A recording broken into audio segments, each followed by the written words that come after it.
Francine Lacqua spoke exclusively to hedge fund billionaire George Soros, who says the situation in the east of Europe is deeply concerning and that without external financial assistance, Ukraine will deteriorate. Francine asked him how he rates the new government so far.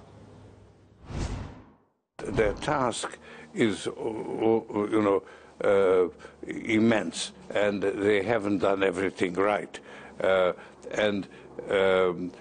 The reforms have actually been rather slow, and they're just beginning to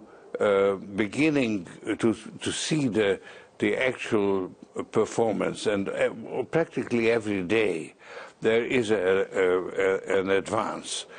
But very interestingly, what happens is Ukraine is up against not only Putin's Russia, but also what I call the old Ukraine.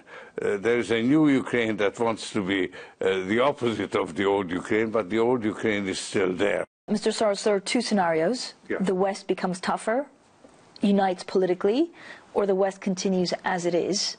Yeah. What happens if the West continues as it is? How bad is it going to get? Well, there are two possibilities. One is that Ukraine actually collapses.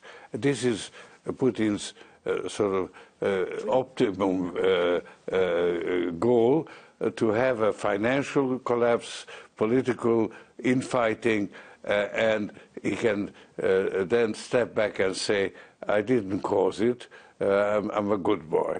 So lift the sanctions. That's what he hopes for. I'm very pleased to say we're joined now by Francine Lacqua, who brought us that exclusive conversation with George Soros. Francine, the bit of this interview that I really liked was the fact that he thinks that they can make an example of Russia by making sure that Ukraine succeeds.